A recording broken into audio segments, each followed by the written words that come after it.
I've never been one to air my dirty laundry on the internet, but I feel like I need to get this off my chest. Maybe someone out there can help me make sense of what happened. Here goes nothing. My wife Sarah and I have been married for 7 years. We have a beautiful daughter, Lily, who just turned 4 and is the light of my life. But lately, things haven't been great between Sarah and me. I can't pinpoint exactly when the distance started growing between us, but it's been there for a while, lingering like an unspoken truth we both refuse to confront. We argue more often, about everything and nothing at all. I know marriage is hard work, but it feels like we've been drifting apart for reasons I don't entirely understand. Adding to the mix is my twin brother, Jake. Jake and I are identical in every way, so much so that even our closest friends sometimes struggle to tell us apart. Growing up, we were inseparable, but as we got older, life took us in different directions. We still share a close bond, but it's complicated, especially now that Sarah has come into the picture. He's always been the more adventurous one, the guy who lives on the edge, while I've always been more reserved. He's fun, charismatic, and, well, I've sometimes wondered if Sarah found those traits appealing too, but I never voiced that fear. Why would I? Jake's my brother, and Sarah's my wife. I thought there was a line neither of them would cross. But that was before everything went to hell. A few weeks ago, I came home early from work. Lily was at daycare, so the house was unusually quiet.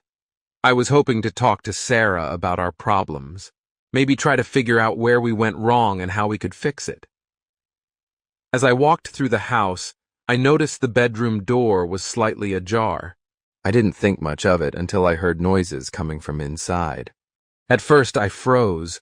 The sounds were unmistakable and my stomach dropped. My mind raced, trying to make sense of it. Was I hearing things? Was I crazy? But then, I forced myself to take a step closer and pushed the door open. What I saw is something I'll never be able to erase from my memory. There was Sarah on her knees with Jake standing in front of her. She was doing things I can't even bring myself to describe. They didn't see me right away. They were too wrapped up in their own twisted little world. For a few agonizing seconds, I just stood there, rooted to the spot, unable to move or speak. I didn't know what to do, how to react. My heart was pounding so hard I thought it would burst out of my chest. Then, something snapped inside me. I charged forward and slapped Jake across the face as hard as I could. He stumbled back, shocked and stunned. Sarah gasped and scrambled to her feet, pulling away from him. "What the fuck is going on here?" I yelled, my voice shaking with rage and betrayal. Jake was the first to speak, though his words were barely coherent. "I can explain," he stammered. "I just wanted you to know what she's really like." But before he could finish, I shoved him away, cutting him off. I wasn't in the mood for his bullshit excuses. "Get the hell out of my house," I screamed. My fists clenched so tightly I thought my knuckles would split. "You're no longer my brother!" Jake looked like he wanted to say something more, but I didn't give him the chance. I pushed him out the door, slamming it shut behind him. Turning back to Sarah, I was seething with anger and confusion. She looked terrified, tears streaming down her face. "I thought it was you," she sobbed, her voice cracking. "I swear I thought it was you. You and Jake look so alike, I didn't realize." Her words only made me angrier. How could she not know? How could she even begin to think that excuse would fly? But I was too overwhelmed to deal with it right then. I needed time to think, to process what I had just seen. I told Sarah I needed space, that we'd talk later when I wasn't about to explode with emotions I couldn't control. And with that, I left the house, leaving her there, crying and pleading for forgiveness. I had no idea what to believe anymore. My marriage, my relationship with my brother, everything felt like it was crumbling right in front of me, and I didn't know how to pick up the pieces. This is just the beginning, though. There's more to this story than I could have ever imagined, but I'll save that for another time. Right now, I just need to figure out where the hell I go from here. The days that followed were a blur of anger, confusion, and disbelief. I couldn't wrap my head around what had happened. It felt like I was living in some kind of twisted nightmare, one that I couldn't wake up from no matter how hard I tried. I'd replay that scene in my head over and over again, and every time it made me sick to my stomach. Jake tried calling me several times. He left voicemails, sent texts. He even showed up at my place once, but I refused to see him. I didn't want to hear whatever excuse he had come up with. I was too angry, too hurt. The thought of facing him made my blood boil. He was my brother, my twin, someone I had trusted with everything, and he had betrayed me in the worst possible way. I needed space from him, needed to focus on figuring out what the hell was going on with my marriage before I could even consider talking to him again. But as much as I wanted to avoid it, I knew I had to talk to Sarah. I couldn't keep ignoring the elephant in the room, not when it was tearing me apart inside. So, after a few days, I finally sat down with her. It was one of the hardest conversations I've ever had. She looked like she hadn't slept in days. Her eyes were red and puffy, her face pale. The moment I told her we needed to talk, she broke down, sobbing uncontrollably. I just sat there, feeling numb, waiting for her to speak. "I'm so sorry," she cried, reaching out to grab my hand. "I swear I thought it was you. I could never do something like that to you knowingly. You have to believe me." Her words came out in a frantic rush, each one laced with desperation. She kept saying she didn't know, that she was confused because Jake and I look so much alike. She begged me to forgive her, said it was a stupid mistake, something that shouldn't ruin everything we've built together.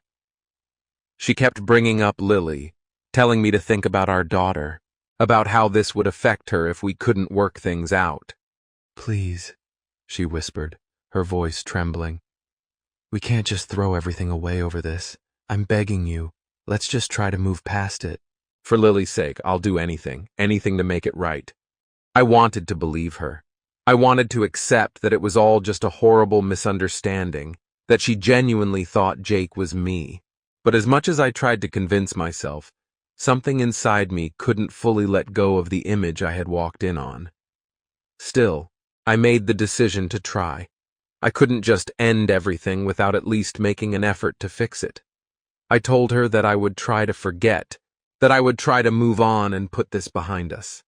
When I leaned in to kiss her, though, something shifted. The moment our lips touched, all I could think about was what she had been doing with those same lips just a few days ago. The memory hit me like a wave, and I felt an intense surge of disgust. I pulled back quickly, almost instinctively, and Sarah looked at me with a mixture of confusion and hurt. "I'm sorry," I muttered, running a hand through my hair. It's going to take me a while to get used to this. I'm trying, but I need time." She nodded, but I could see the pain in her eyes. "I understand," she said softly. "Take all the time you need.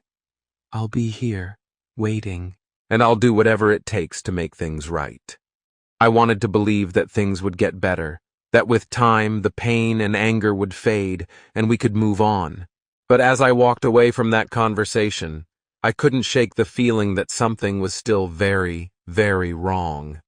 I knew I needed to talk to Jake eventually, to hear his side of the story, but I just couldn't bring myself to do it. Not yet. I was too angry, too betrayed. Every time I thought about him, it felt like a fresh wound had been ripped open. Maybe one day I'd be ready to hear him out, but for now, all I could focus on was trying to pick up the pieces of my shattered life and figure out how to put them back together. A few days after that painful conversation with Sarah, I was finally starting to feel like I could breathe again. I wasn't anywhere near okay, but I had made a decision to at least try to move forward, however difficult it might be. Then, out of the blue, my parents called. It started off as a normal conversation, but I could tell something was off. My mom's voice was too hesitant, my dad too quiet. Eventually, they got to the point. "Honey, we've spoken to Jake and, well, We think you should hear him out. My heart sank. What? You've spoken to Jake? What the hell do you mean by that? We know what he did was wrong, my dad cut in, but he told us why he did it. We think you should listen to him at least. Listen to him? I almost shouted into the phone. You want me to listen to the guy who slept with my wife? Are you insane? What could possibly justify that? My mom tried to calm me down. He told us everything, and we support him in this, even if it's hard for you to understand. He only wanted to help you, to show you what was really going on. I was in shock. You're telling me that my own parents are siding with him after what he did to me? Are you out of your minds? He betrayed me in the worst possible way, and you're backing him up? Honey, please, my mom pleaded. Just hear him out. If you really can't find it in your heart to forgive him, then fine, but at least give him a chance to explain. If there's not a damn good reason, I spat, I'm done with all of you. I won't just stop talking to Jake, I'll cut you both out too. I mean it. There was silence on the other end of the line, and then my dad spoke up, his voice somber. We understand, son. Just talk to him, okay? After that, I hung up, still fuming. But deep down, I knew I had to confront Jake, if only to get some closure. So, I sent him a text, agreeing to meet up. We arranged to meet at a small coffee shop, somewhere neutral. I didn't want to be anywhere near my home for this conversation. When I walked in, Jake was already there, looking like he hadn't slept in days. As soon as I sat down, he started talking, not even giving me a chance to say anything. I know you're pissed, and you have every right to be, Jake said, his voice shaky. But you need to know why I did what I did. I crossed my arms, glaring at him. Go on then. Let's hear this incredible explanation. Sarah, she's been flirting with me for months, he began. At first, I tried to ignore it, thinking it was just harmless, but it kept getting worse. She would find excuses to be around me, touch me, say things that... Well, you get the idea. I couldn't stand the thought of you being blindsided by this, so I decided to show you what she was really like. My anger was boiling just beneath the surface, but I forced myself to stay quiet to let him finish. So when you were out that day, she came on to me again. I knew it was wrong, but I wanted to see how far she'd go, to prove that she would actually cheat on you if given the chance. I set up a camera on my phone, planning to get it all on video, but she was so tempting, and I couldn't stop myself. I regret it, more than you'll ever know. But my intentions were to protect you, not to hurt you. I stared at him, trying to process everything he was saying. So where's the proof, Jake? The video? His face fell. When you hit me, I fell on my phone and it broke. The video was destroyed. That was the last straw. I slammed my fist on the table, causing heads to turn in our direction. Bullshit! I shouted, unable to hold back my fury any longer. You expect me to believe that crap? You're seriously trying to tell me that the only evidence you had just happened to get destroyed? Do you take me for an idiot? I'm telling the truth, Jake insisted, desperation in his voice. I swear I'm not lying to you. Don't call me again, Jake, I said through gritted teeth, standing up. You're not my brother anymore. And with that, I walked out, not caring about the stares I was getting. My heart was racing, and I could feel the tears welling up in my eyes, but I refused to let them fall. I was done with him, with all of them. As I stepped outside, I took a deep breath, trying to steady myself. I had no idea where to go from here, but one thing was clear. My family was broken, and there was no going back. After that heated encounter with Jake, I couldn't stop thinking about what he'd said. It kept replaying in my mind like a broken record. As much as I wanted to dismiss it as a desperate excuse, there was a part of me that wondered, what if he was telling the truth? What if Sarah really had been flirting with him, and I had been too blind to see it? The memory of that day haunted me, gnawing away at my thoughts like a relentless itch I couldn't scratch.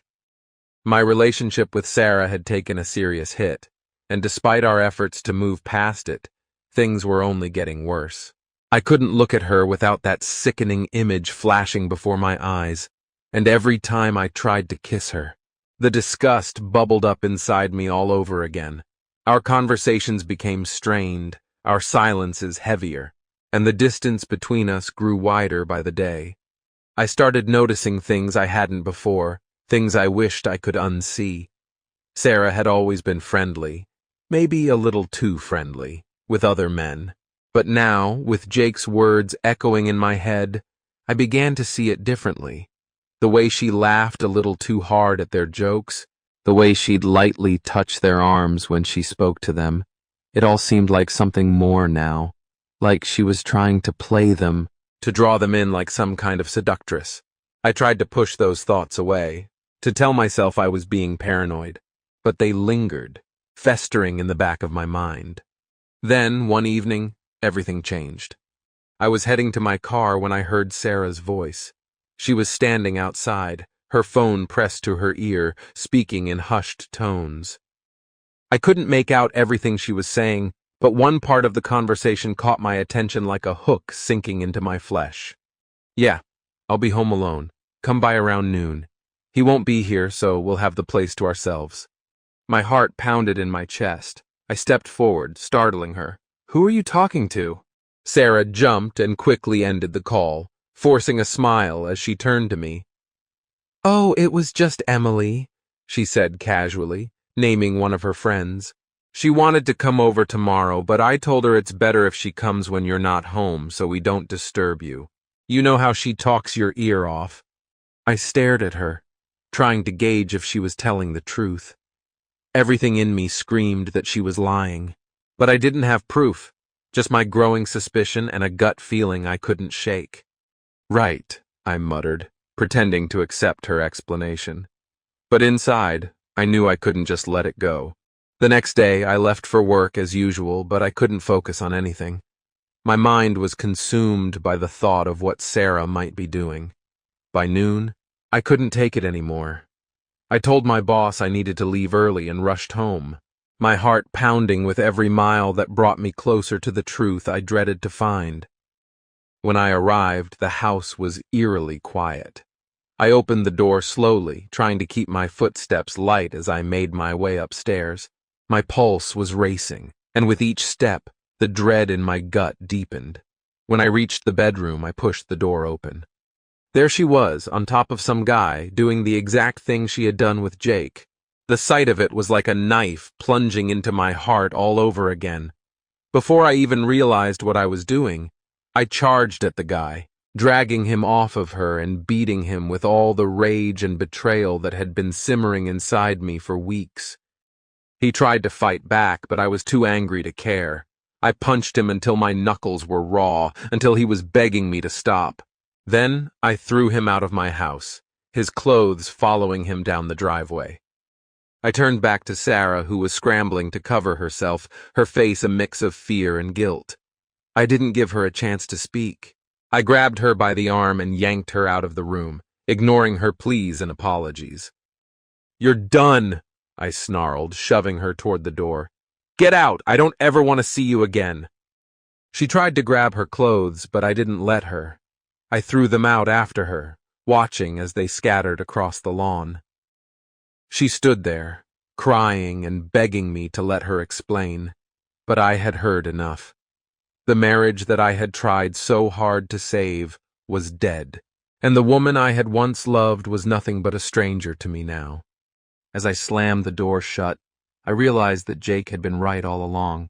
He had seen what I couldn't, or maybe didn't want to, see. My marriage had been broken long before that day, and I had been too blind to notice. The morning after I threw Sarah out, my phone started buzzing relentlessly. I ignored it at first, not wanting to hear whatever excuse or lie she had concocted overnight. But when the calls didn't stop, I finally picked up, ready to unleash the full force of my anger on her.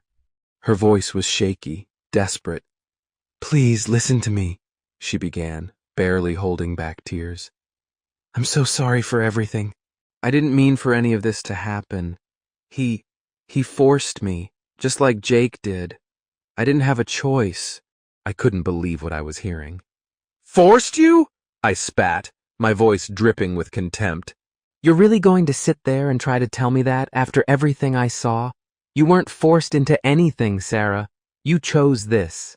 You've been choosing this for months. No, I swear I didn't want to do it, she insisted.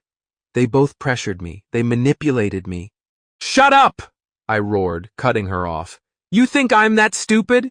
You think I'm going to fall for your pathetic excuses? You're a liar. And worse than that, you're a goddamn prostitute. You sold yourself for nothing. Stay out of my life, Sarah. I'm done with you. She started sobbing, but I felt nothing but disgust. I'm going to fight for custody of Lily. There's no way in hell I'm letting someone like you raise my daughter, I said. I hung up before she could say another word, my hands shaking with anger. I couldn't believe I had ever loved her, ever trusted her with my heart and my life. But now, all that mattered was making sure she stayed out of Lily's life. I immediately called Jake and asked to meet up. We arranged to meet at his place, and as soon as I walked in, I could see the guilt written all over his face. I'm so sorry, he said the moment we sat down. I should have stopped it. I should have never let it go that far. I shook my head. It's not on you, Jake. I was wrong about you. I should have believed you from the start. Sarah, she's a cheater, plain and simple. You were right, and I was too blind to see it. Jake looked relieved, but still uneasy. I know it's not much, but I was able to recover the video I took. I thought you should see it, so you know I wasn't lying. I looked him in the eye, and for the first time since this whole mess started, I felt a sense of closure. I don't need to see it, I said. I've seen enough. I believe you, Jake. He nodded, and for a moment we sat in silence, both of us absorbing the weight of what had happened. Despite everything, he was still my brother, and we had both been dragged through the mud by someone we trusted. In the end, I filed for divorce, determined to cut Sarah out of my life for good. The court battle for custody of Lily was grueling, but I wasn't going to let her grow up in a home filled with lies and betrayal. I brought every piece of evidence I had against Sarah. The texts, the recordings, the witnesses who had seen her flirting with other men, and yes, even the video that Jake had recovered. It painted a clear picture of the kind of person she really was. The judge didn't take long to decide. Lily would stay with me, where she could grow up in a stable, loving environment. Sarah was granted supervised visitation, but even that felt like too much. As I walked out of the courtroom, holding Lily's hand, I felt a sense of relief wash over me. The past few months had been hell, but I had made it through. My marriage was over, but in the end, I still had my daughter, and I still had my brother. And as I looked down at Lily, I knew that was all I really needed.